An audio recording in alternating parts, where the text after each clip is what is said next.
Queria apresentar para vocês a Cláudia Aratangi, que é a nossa palestrante. A gente não vai fazer bem uma palestra, depois ela vai contar como ela vai fazer o trabalho com vocês. Vai ser mais uma oficina, onde vocês vão poder falar e, enfim, e apreciar aí algumas leituras com ela.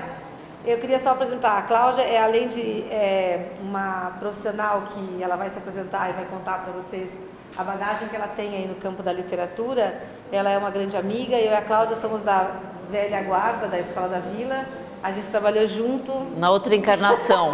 Nós duas voltamos depois, reencarnamos na Vila depois de quase 30 anos, né, Maria? Isso, ela voltou um pouquinho antes de mim e estamos aqui agora compartilhando também esse momento. Então, ela vai se apresentar e daí ela já engata aí no trabalho. Bom dia. Minha formação como profissional de verdade foi no centro de formação, que agora é o centro que eu estou dirigindo. Então é muito interessante como a vida dá muitas voltas, né? E aí, uma das coisas que eu fiz depois que eu saí da Vila foi trabalhar com gestão pública. E no campo da gestão pública, o que nos interessa aqui para esse momento é que eu fiz alguns trabalhos com clube de leitura, tá? Então, não sei o quanto vocês já ouviram falar de clubes de leitura. A ideia do clube de leitura, ela não é brasileira, ela veio da Inglaterra, acho que Estados Unidos e Inglaterra, e pelas editoras quererem formar mais leitores. Então a ideia é uma ideia muito simples, um grupo de pessoas combina um livro para ler, tem um período de 1 mês para todo mundo ler aquele livro e elas se reúnem e conversam sobre esse livro durante 1 hora e meia e com um mediador, que é uma pessoa mais experiente, que tem um trânsito, que faz a curadoria dos livros e tal, que coloca questões. Mas o bacana do clube de leitura é que ele não é um momento de testar se você entendeu a história, se você não entendeu a história, se está certo, se está errado, mas é de compartilhar experiências, de trocar impressões que o texto deixou, de ver o que uma pessoa teve uma interpretação completamente diferente da sua. Então que nem quando a gente sai do cinema assim e vai para um bar e fica conversando sobre o filme que viu, enfim, sobre a série hoje, né? Então o clube tem muito essa função de conectar as pessoas, de fazer as pessoas conversarem, trocarem impressões e tal. E aí quando eu estava na gestão pública, tinha um programa que eu dirigia, que eu era coordenadora, chamado Escola da Família. Não sei se alguém conhece, é um programa que deixa as escolas abertas aos finais de semana. E, conhece? Eu peguei o nome, eu conhecia mais escola aberta no final de semana que escola. Mas o nome é Escola da Família. E a gente resolveu implantar os clubes de leitura no Escola da Família, para os jovens e para a comunidade e tal. Só que para implantar o clube de leitura, precisava ter gente para fazer a mediação, a curadoria e tal. Então a gente chamou um grupo esse programa, uma das coisas que sustenta esse programa são universitários que eles ganham bolsa, o Estado e as universidades fazem um convênio, o Estado banca uma bolsa para os universitários e em troca dessa bolsa, os universitários têm que ir nas escolas, nos finais de semana dar apoio nas atividades. Então a gente pediu para chamar os universitários que tivessem interesse em fazer esse trabalho, uma oficina, para eles serem mediadores. E aí eu era chefa, né? Eu era diretora. Então, quando veio essa demanda de vamos fazer uma oficina, mandem os universitários interessados em leitura e tal, foi a coisa mais engraçada, porque me apareceu um grupo de 20 pessoas e conforme a gente foi conversando, estava todo mundo empurrado ali. Todo mundo estava empurrado, era tipo assim, olha, é uma chefa que vai lá, vocês têm que ir, eu não sei o que é, uma coisa chata, vocês têm que ir. Empurraram a mulherada, só mulheres, estudantes de pedagogia, porque tem universitários de várias áreas, não só de pedagogia, né, as faculdades mais baratas. Então empurraram a mulherada para ir. e ninguém gostava de ler. Olha que beleza, fazer um grupo de mediadores com gente que não gosta de ler, né? Final de semana. Uma beleza. Só que foi uma experiência muito legal. Por quê? Porque esse programa, os bolsistas são pessoas muito humildes, pessoas que vêm das camadas mais baixas da população, que é uma oportunidade de chegar na universidade, nas universidades particulares. Então, gente, eram umas histórias. Daí o que eu pedi para as pessoas? Pedi, então, para fazer uma coisa mais ou menos parecida com o que nós vamos fazer daqui a pouco, das pessoas contarem como elas tinham, como era a relação delas com leitura, com literatura. E aí, cada uma começou a contar a sua história. E foi uma coisa muito emocionante, porque aí assim, tinha uma que estava ali, que era faxineira, mas que tinha fugido de casa do Nordeste porque o pai trancava ela em casa porque não queria que ela estudasse. A outra era o marido. Então assim, eram umas histórias e as pessoas falavam, não, eu nunca tive um livro meu. Eu até gosto de ler, mas eu nunca tive um livro. Então, aí eu fiz alguns encontros com esse grupo. No final, eu acabei coletei livros de amigos, dei livros para todas elas. E a gente foi fazendo um trabalho e essas pessoas criaram um vínculo com a leitura. Esse programa até hoje tem gente que faz clube de leitura, isso já faz bastante tempo. E isso acabou criando acabou mudando. E o que eu percebi é que o clube de leitura ele é muito rápido para as pessoas criarem vínculo, para elas se conectarem e para elas começarem a criar uma conexão com a literatura também. Então isso foi uma coisa. Aí depois quando eu estava saindo de lá, essa experiência, a gente resolveu fazer uma liga de faculdades leitoras, dessas faculdades faculdades, enfim, menores e tal, não muito bem avaliadas no ENAD, essas coisas, mas que são as faculdades que formam os nossos professores de rede pública. E aí a gente tem até hoje um grupo, são 6 faculdades, tem um clube de leitura. As orientadoras dessas faculdades, junto com a Companhia das Letras, a gente se reúne todo começo de semestre, faz uma curadoria e aí a gente compra os livros, kits de livros para as pessoas, a gente faz uma curadoria de 5 títulos, tá? E aí a gente compra, os clubes de leitura tem 20 pessoas, a gente compra 20 de cada título, rateia entre as universidades, aí as universidades decidem se elas vão cobrar dos alunos ou não, se vão cobrar uma parte ou não, e esses livros rodiziam entre as faculdades. Então a pessoa compra um livro e lê 5. Então a gente tem toda uma logística para esses livros rodarem e a gente está formando aí uma geração de professores que vão criando vínculo com a leitura. E no final de cada ciclo a gente faz um encontro com o autor. Então um dos livros lidos é de um autor da Companhia das Letras e aí a gente fez as 2 primeiras vezes, a gente fez por Skype, porque eles estavam fora do Brasil. São 2 autores muito legais, um é o Ondiak, alguém conhece o Ondiak? É um escritor angolano que mora no Brasil, por sinal, no Rio de Janeiro, que escreveu um livro, Bom Dia Camaradas, que os meninos, acho que leem aqui na vila, não leem? Acho que é muito bacana. Então o Ondiak a gente fez, e o Juan Pablo Villa-Lobos, que é um mexicano que também mora no Brasil, que escreveu um livro que chama Festa no Covil.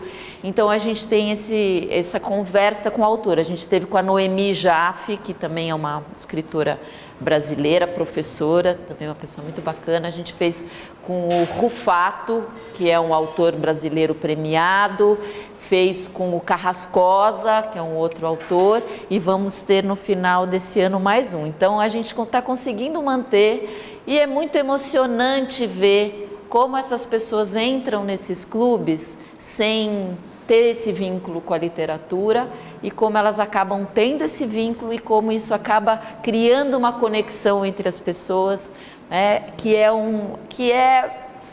muito interessante como isso acontece, como os textos provocam isso. Então, a minha ideia hoje é a gente viver um pouco isso. Eu estava comentando com a Marília, então, esse lindo nome aqui, Caminho para a Conexão e Pertencimento, que eu não ia chegar aqui e ficar falando. Afinal, nós somos construtivistas, e os construtivistas gostam de colocar as pessoas em interação com o objeto de conhecimento, que é o jeito de sentir, de aprender as coisas. Além do mais, está todo mundo em oficina aqui, todo mundo fazendo coisas, vamos nós fazer também, tá? Então, a ideia do percurso que eu pensei, a gente está com menos tempo do que eu imaginava, mas também com menos gente do que eu imaginava. Então, a ideia é o seguinte, estou fazendo a minha apresentação, vou fazer uma leitura em voz alta para vocês, agora de um texto que estará aqui, para vocês poderem acompanhar comigo. E vocês escutem esse texto que eu vou ler e deixa vir aí o que vem com a leitura desse texto. Depois eu vou pedir uma conversinha entre vocês, rapidinha, mas não marido com mulher, tá? Vamos misturar um pouquinho, que os maridos com mulher se conhecem, mãe com filha, ou irmã com irmão, daí a gente faz uma roda. Então, vou começar, Marília, eu vou te pedir para me ajudar aqui com o texto. É uma biografia do Sartre. E esse trechinho que eu escolhi, é um trechinho que ele conta da relação dele com os livros, com a leitura, enfim, é uma coisa bem interessante. Então vamos lá. Eu não sabia ainda ler, mas já era bastante snob para exigir os meus livros. Meu avô foi ao patife do seu editor e conseguiu de presente os contos do poeta Maurice Bochor, narrativas extraídas do folclore e adaptadas ao gosto da infância por um homem que conservara, dizia ele, olhos de criança. Eu quis começar na mesma hora as cerimônias de apropriação. Peguei os 2 volumezinhos, cheirei-os, apalpei-os, abri-os negligentemente na página certa, fazendo-os estalar. Debalde, eu não tinha a sensação de possuí-los. Tentei sem maior êxito tratá-los como bonecas, acalentá-los, beijá-los, surrá-los. Quase em lágrimas, acabei por depô-los sobre os joelhos de minha mãe. Ela levantou os olhos de seu trabalho. O que queres que eu te leia, querido? As fadas? Perguntei incrédulo. As fadas estão aí dentro? A história me era familiar. Minha mãe contava com frequência quando me lavava, interrompendo-se para me friccionar com água de colônia, para apanhar debaixo da banheira o sabão que lhe escorregara das mãos, e eu ouvia distraidamente o relato bem conhecido. Eu só tinha olhos para Anne-Marie, a moça de todas as minhas manhãs. Eu só tinha ouvidos para sua voz perturbada pela servidão. Eu me comprazia com suas frases inacabadas, com suas palavras sempre atrasadas, com sua brusca segurança, vivamente desfeita, e que descambava em derrota para desaparecer em melodioso desfiamento e se recompor após um silêncio. A história, isso vinha por fora. Era o laço de seus solilóquios. Durante o tempo em que falava, ficávamos sós e clandestinos, longe dos homens, dos deuses e dos sacerdotes, 2 corças no bosque com outras corças, as fadas.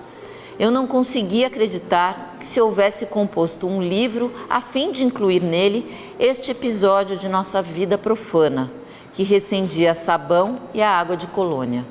Anne-Marie fez-me sentar à sua frente em minha cadeirinha. Inclinou-se, baixou as pálpebras e adormeceu. Daquele rosto de estátua saiu uma voz de gesso. Perdi a cabeça. Quem estava contando? O quê? E a quem? Minha mãe ausentara-se. Nenhum sorriso, nenhum sinal de convivência. Eu estava no exílio. Além disso, eu não reconhecia a sua linguagem. Onde é que arranjava aquela segurança? Ao cabo de um instante, compreendi. Era o livro que falava. Dele saíam frases que me causavam medo. Eram verdadeiras centopeias, formigavam de sílabas e letras, estiravam seus ditongos, faziam vibrar as consoantes duplas, cantantes, nasais, entrecortadas de pausas e suspiros, ricas em palavras desconhecidas. Encantavam-se por si próprias e com seus meandros, sem se preocupar comigo. Às vezes desapareciam antes que eu pudesse compreendê-las. Outras vezes eu compreendia de antemão e elas continuavam a rolar nobremente para o seu fim, sem me conceder a graça de uma vírgula. Seguramente o discurso não me era destinado. Quanto à história, endomingara-se.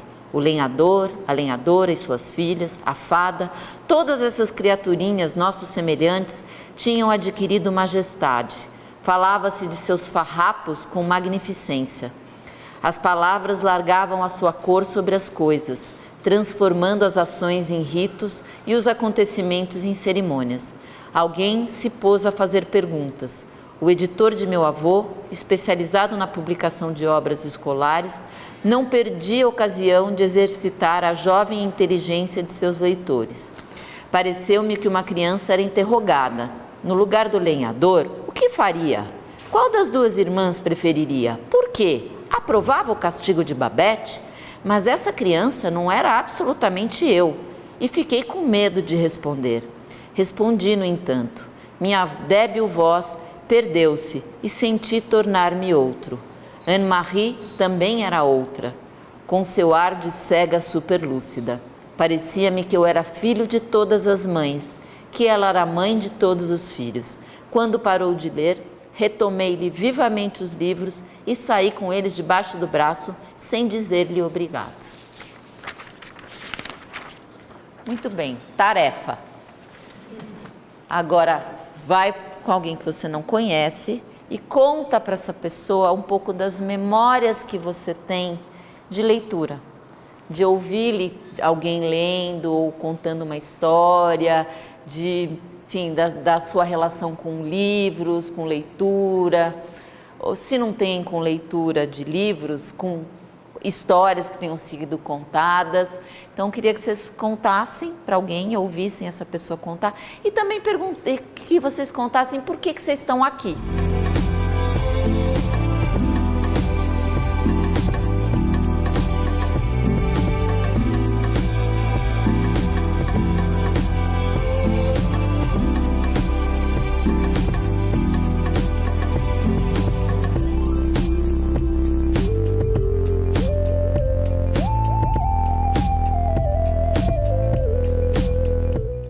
Eu vou pedir para vocês agora, começando pelo Fábio. O Fábio vai contar o que ele ouviu Da Cláudia. e aí a Cláudia vai contar o que ela ouviu do Fábio. E nós vamos fazer isso. Em vez de você falar o que você ouviu de si, afinal nós estamos falando de contar história, de literatura. Então vamos ver o que te chamou a atenção no que ela falou, o que você lembra. Não tenho o hábito de ler.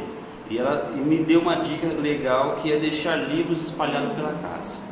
Na sala, no quarto, na cozinha, dentro do carro, para o seu filho e para nós, quando a gente chegar em casa, ao invés de ligar no debate da Globo, do SBT, sei lá de quem for, lê um livro. Essa foi a dica que a Cláudia, que é o oposto de mim, pelo menos pra caramba.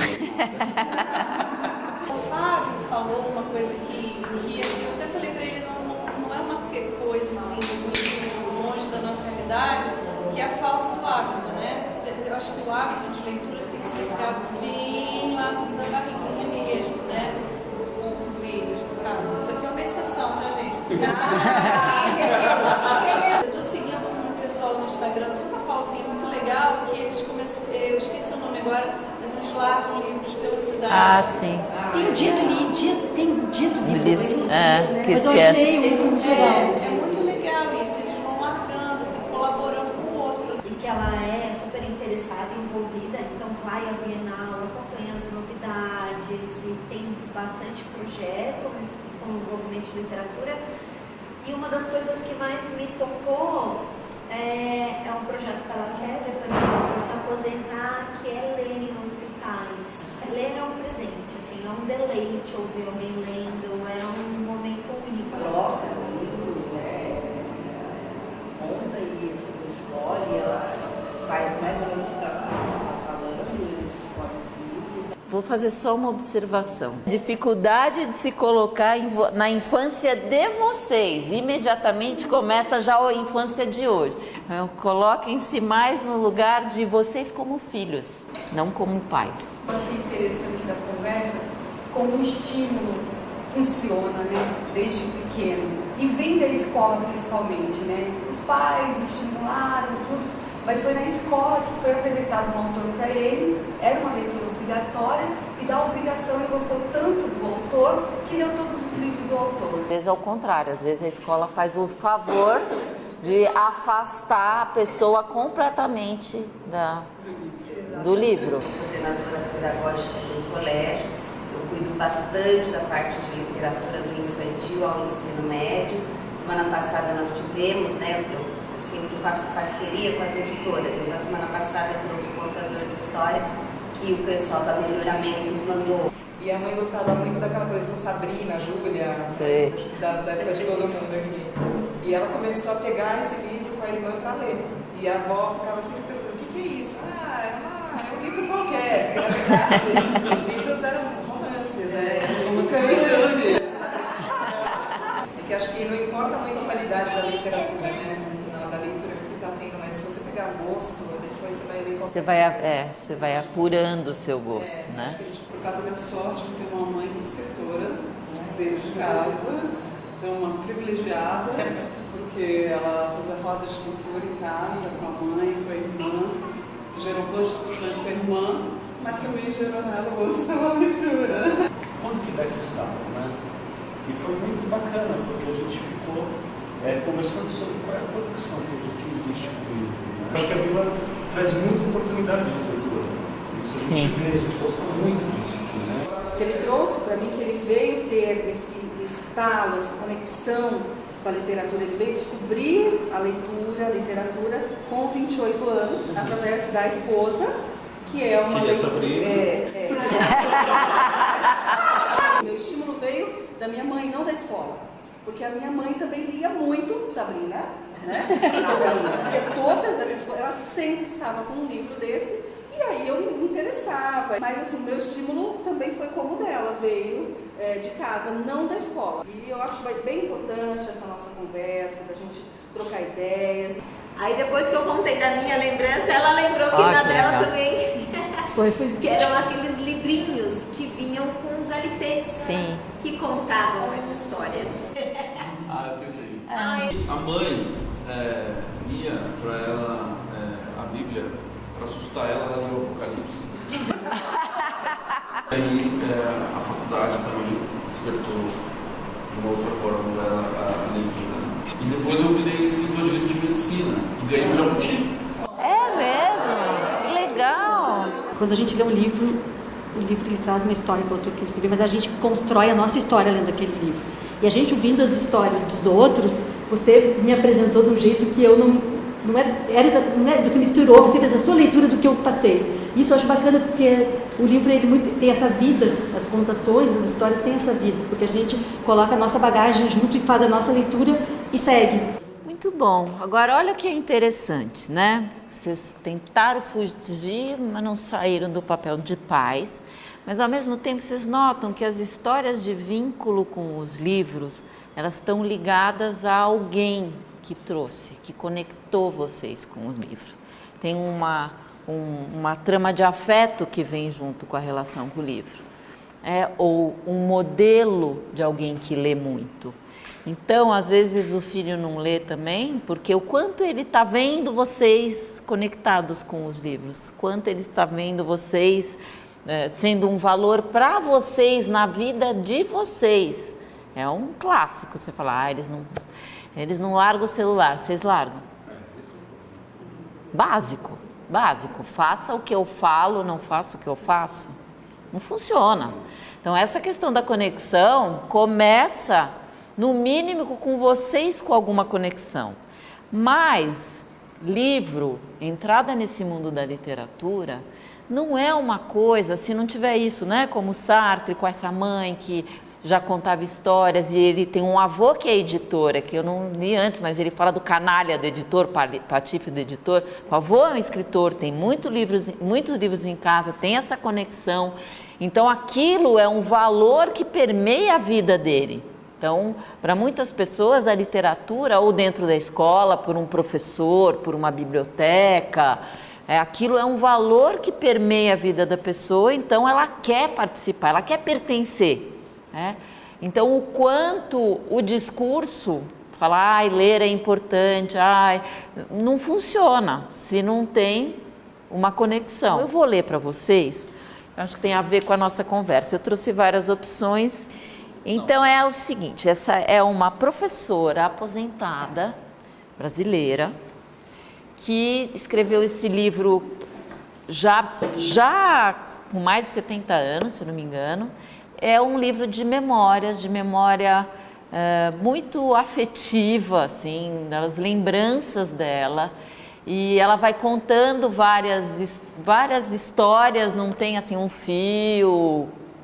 As histórias dá para você ler uma, depois ler outra. E eu acho que tem...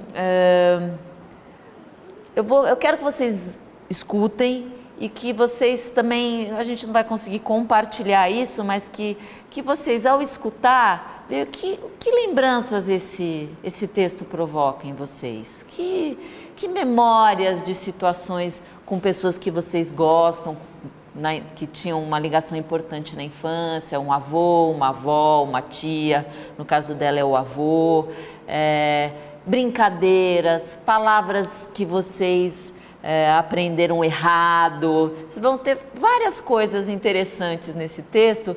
Veja o que esse texto provoca em vocês, tá? Se der 5 minutinhos a gente faz, depois da leitura. Chama Cante, minha sabiá, vá. Eita, costumava dizer vovô, antes de cada frase. E quanto mais pressionado pelas emoções, mais carregava no eita, que tanto podia ser uma advertência, uma reprovação, uma aprovação, como uma incredulidade. Ele falava oito, biscoito, deitar, prefeitura. Foi com ele que aprendi a andar, a mergulhar no rio, a caçar passarinhos, a subir em árvores, a desbravar o mundo. Com vovô, descobri o espetáculo do nascer do dia. Quando eu acordava de madrugada, ele me levava para a beira da calçada, onde sentávamos para receber no rosto, de olhos fechados, os primeiros raios do sol. Acompanhando seu dedo, distinguia a lua pela primeira vez, imensa e cheia, e adormecia ao som de sua voz doce e grave. Lua, luar, toma teu andar, leva essa menina e me ajude a criar. Depois de criada, torne a me dar. Lua, luar, toma teu andar. Eu vivia com medo de que ela atendesse ao seu pedido e me levasse de verdade. Apesar disso, tornei-me uma apaixonada pela lua e juntos nós assistimos a exuberantes espetáculos lunares.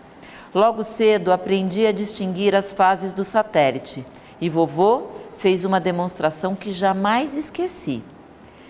Cortou minhas unhas e colocou 2 lascas no chão.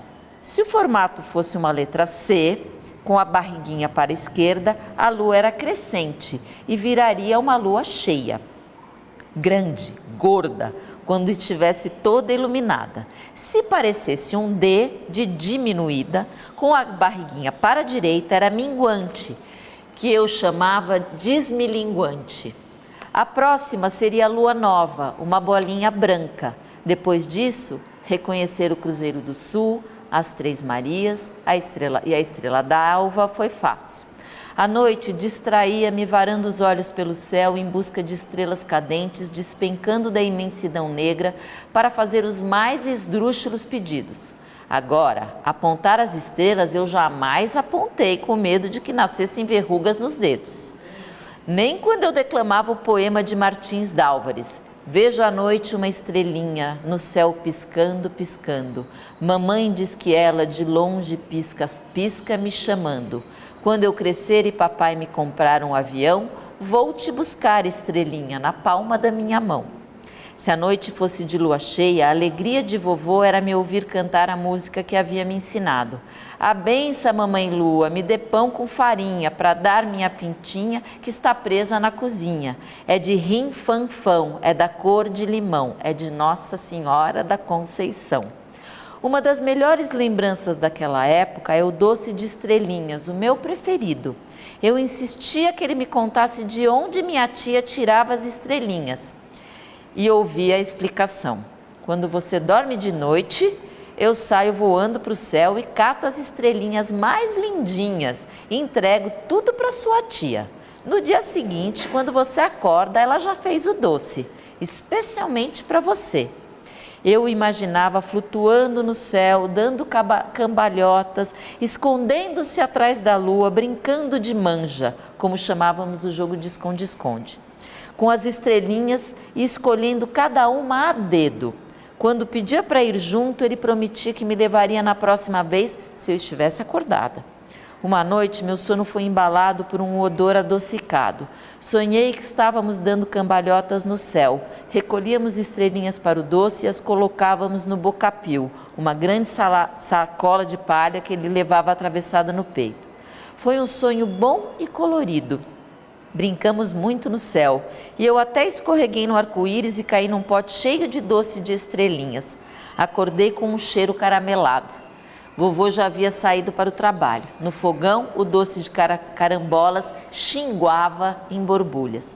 Contei o sonho à minha tia e perguntei-lhe, intrigada, como foi que lhe entregamos o bocapil cheio de estrelinhas. Ela sorriu e respondeu que eu teria que perguntar a ele, afinal ela não estava no sonho. À tardinha, ele explicou que eu adormecera, cansada de tanto brincar, e por isso não vira nada. Eu voltara do sonho dormindo em seu colo. Para mim era perfeitamente lógico que tivesse acontecido assim. Era tanta ternura à minha volta que no dia em que flagrei minha tia cortando as carambolas para fazer o doce, em vez de desapontamento, senti que meu amor por eles aumentava. Naquela noite, olhando o céu cheio de estrelas, chorei emocionada, fazendo jus à pecha de manteiga derretida. Percebi que só mesmo umas pessoas com o estofo do carinho seriam capazes de transformar o ato prosaico de cortar carambolas em um conto de fadas, preenchendo com fantasia os espaços vazios de minha cabecinha. Pois era nos braços de vovô que eu adormecia quase todas as noites. Ele sempre ia até a calçada da Casa dos Peixes, onde demorava dando voltas e mais voltas, cantando a cantiga de ninar. Aconchegava-me à caixa dos peitos e eu ouvia sua voz grave ressonar na titela magra, no peito ossudo. Dorme, dorme, meu Jesus. Deus da luz, dorme, dorme, meu Jesus. Era doce o seu cantar entoado. Tururu, neném calu, papa de leite e pirão de aratu. Dorme, neném, cabeça de mandu. Aqui tem um bichinho chamado carrapatu. Ele compreendia como ninguém meu choro de manhã e puxava da memória uma cantiga engraçada. Não chore que seus olhos dói, cria remela e o mosquito rói. Ouvindo sua voz, meu choro cessava rapidinho. Um dia ele chegou lá em casa e minhas irmãs estavam no maior alvoroço para me exibir falando francês e me mandavam repetir. La nuit, tous les chats sont gris. Je suis enfant très joli. Je t'aime, vovô. Ele ficou encantado. Eita, que essa menina com esse olhinho jabuticaboso fala até francês. Outra de suas manias era me comparar a animais. Quando aprendi a subir no sapotizeiro, vendo-me insegura, me incentivou. Vai, meu calanguinho, vai mais alto que eu estou aqui embaixo esperando. Na hora das refeições, à mesa, vovô ria com minha voracidade para devorar a comida e dizia: eita, que essa menina mais parece um leãozinho com fome. Quando anos depois ele decidiu transferir a nossa casinha do fundo de quintal para um cômodo interno, um banheiro de verdade, com vaso sanitário, pia e chuveiro que ganhara das sobras da Casa do Peixe, participei da reforma carregando pequenas pedras. Nesse momento ele fingia espantar-se com minha força. Eita, que essa menina é forte que nem um touro. Se você fosse nascida em antes, bem que ia me ajudar a construir a Casa dos Peixes. A cada nova roupa, corria para me exibir diante dele, na certeza de muitos elogios. Dependendo da cor do vestido, ele me comparava às frutas. Oi, meu abacatezinho, venha cá. Eita, que essa menina tá garbosa, vestida de manga rosa. Olha só quem chegou, meu cajazinho. Venha, vá, minha goiabinha. Mas as melhores comparações que até hoje me enternecem são associadas a 2 vestidos de festa, o azul e o amarelo. O azul foi no Natal, quando mamãe me enfiou uma armação de tule. A roupa era bonita, mas o tecido, em contato com a pele, pinicava todo o meu corpo e eu caminhava de braços abertos chorando. Quando vovô me viu, cobriu-me de beijos e afagos. Ah, meu pedacinho de céu, você está linda de azul. Interessada em seus elogios, suspendi o choro e suportei o incômodo do malfadado vestido azul de tule. E por muito tempo ele só me chamou de meu pedacinho de céu. Vou parar, tá? Senão... É lindo, né? Muito bonitinho. Alguém quer falar alguma coisa que tenha lembrado assim, rapidamente? Eu sei que a Marília já está aqui aflita, mas alguém gostaria que alguém falasse assim, se lembrou alguma coisa da sua própria infância, da relação com o avô? Que eu brincava muito com os meus pais, com meu pai, de olhar para as nuvens e ficar tentando adivinhar o formato, né? Eu soltar a imaginação para falar, olha, aquela nuvem está parecendo um carneirinho, aquela nuvem faz um formato de avião. Então a gente passava muito tempo observando o céu, né? E tentando imaginar o que a gente poderia criar ali com aqueles formatos fofinhos de algodão, né? Então me trouxe o céu, as estrelinhas, me trouxe a recordação desse momento com seu pai. Eu quero que o meu filho goste de fazer dever de casa. Tem um certo... Então, os primeiros deveres, eu faço isso até hoje, mas não tanto, porque agora ele se vira mais. Eu sentava do lado para ele fazer e ficava acariciando, fazendo um carinho, assim, junto, para que ele tivesse uma relação do carinho, daquela coisa gostosa, né?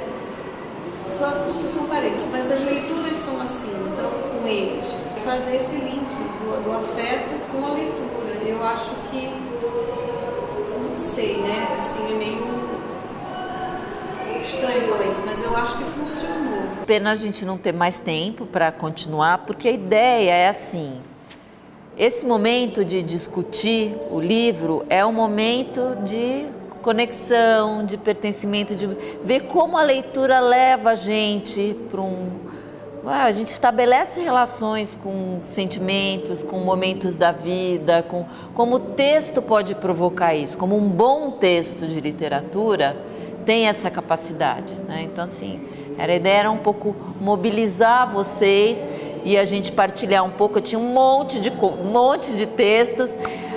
Um dia o meu sonho é trazer para a Escola da Vila clubes de leitura de pais, porque eu acho que isso seria uma coisa muito legal, né?